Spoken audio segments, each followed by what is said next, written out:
முதலமைச்சர் திரு மு.க. ஸ்டாலின் தனது மனைவி துர்கா ஸ்டாலினுடன் வாக்களிக்க வருகை தந்திருக்கிறார். சென்னை தேனாம்பேட்டையில் உள்ள SIT கல்லூரியில் அமைந்த வாக்குச்சாவடியில் தனது வாக்கினை பதிவு செய்ய அவர் வருகை தந்திருக்கிறார். அதன் நேரடி காட்சிகளை பார்க்கிறோம்.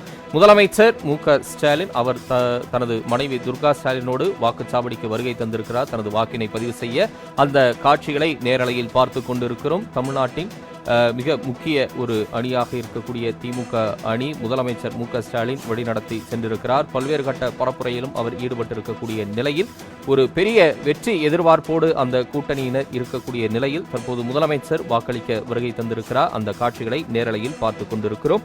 தற்போது நேரலை காட்சிகளை பார்த்து வருகிறோம். முதலமைச்சர் மு.க. ஸ்டாலின் தனது மனைவி துர்கா ஸ்டாலினோடு வாக்களிக்க வருகை தந்திருக்கிறார். தற்போது துர்கா ஸ்டாலின் தனது வாக்கினை பதிவு செய்து வருகிறார்.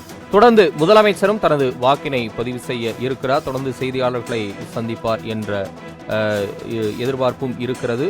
ஜனநாயக கடமை ஆற்றி வருகின்றனர். இன்று காலை முதலே பொதுமக்கள் நீண்ட வரிசையில் நின்று தங்களுடைய வாக்கினை பதிவு செய்து வருகின்றனர். பொதுமக்களை கடந்து அரசியல் தலைவர்கள், நிர்வாகிகள், பல்வேறு திரை பிரபலங்கள், நட்சத்திரங்களும் தங்களுடைய வாக்கினை பதிவு செய்து வருகின்றனர். தற்போது முதலமைச்சர் மு.க. ஸ்டாலின் வாக்கினை பதிவு செய்யக்கூடிய அந்த காட்சிகளை பார்த்து வருகிறோம். இன்று காலை முதல் நபராக எடப்பாடி பழனிசாமி சேலம் மாவட்டம் எடப்பாடி சில்வம்பாளையத்தில் உள்ள வாக்குச்சாவடியில் தனது வாக்கினை பதிவு செய்தார். தனது குடும்பத்தினரோடு வரிசையில் நின்று அவர் தனது வாக்கினை பதிவு செய்தார்.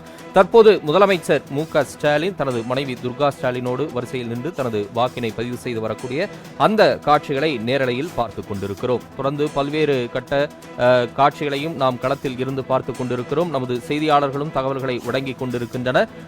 மக்களும் ஜனநாயக கடமையை தீவிரமாக ஆற்றி வரக்கூடிய அந்த செய்திகளும் நமக்கு தொடர்ச்சியாக கிடைத்துக் கொண்டிருக்கிறது. ஒட்டுமொத்தமாக 9 மணி அளவில் வாக்குப்பதிவு சதவீதம் எவ்வளவு வந்திருக்கிறது தமிழ்நாடு அளவில் என்பது ஏறக்குறைய ஒரு 10 மணி அளவில் தேர்தல் ஆணையத்தால் வெளியிடப்படும். இந்த ஜனநாயக கடமையை ஆற்றுவதற்கான மக்களின் ஆர்வம் எந்த அளவுக்கு இருக்கிறது என்பதும் வாக்குப்பதிவு சதவீதத்தில் நமக்கு வெளிப்படும். தற்போது முதலமைச்சரும் அவருடைய மனைவியும் வாக்களித்துவிட்டு தற்போது தங்களுடைய விரலில் வைக்கப்பட்ட அந்த மையை காண்பித்துக் கொண்டிருக்கின்றனர். செய்தியாளர்களுக்கு அந்த காட்சிகளை நேரலையில் பார்த்துக் கொண்டிருக்கிறோம். தற்போது முதலமைச்சர் செய்தியாளர்களை சந்திக்க ஆயத்தமாகிறார். அந்த காட்சிகளை நேரலையில் பார்க்கலாம்.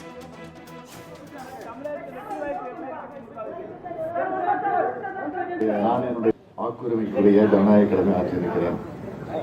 அதேபோல் வாக்குரிமை பெற்றிருக்கும் அனைவரும் தங்களுடைய ஜனநாயக கடமை ஆற்றிட வேண்டும்.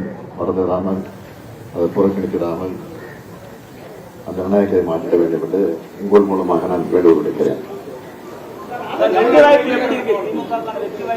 நீங்க நினைக்கிற மாதிரி இந்தியாவுக்கு வெற்றி தான்.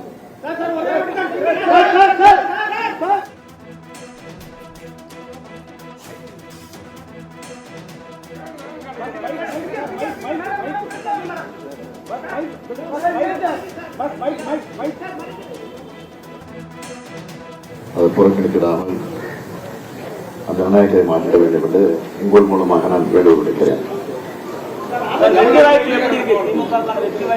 நீங்க நினைக்கிற மாதிரி இந்தியாவுக்கு வெற்றி தான். நான் என்னுடைய வாக்குரிமைக்குரிய ஜனநாயக கடமை ஆற்றியிருக்கிறேன். அதேபோல் வாக்குரிமை பெற்றிருக்கும் அனைவரும் தங்களுடைய ஜனநாயக கடமை ஆற்றிட வேண்டும்.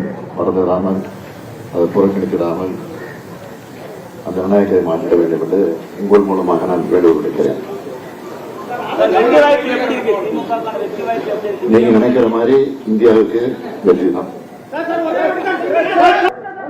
நான் என்னுடைய வாக்குரிமைக்குரிய ஜனநாயக கடமை ஆற்றியிருக்கிறேன். அதேபோல் வாக்குரிமை பெற்றிருக்கும் அனைவரும்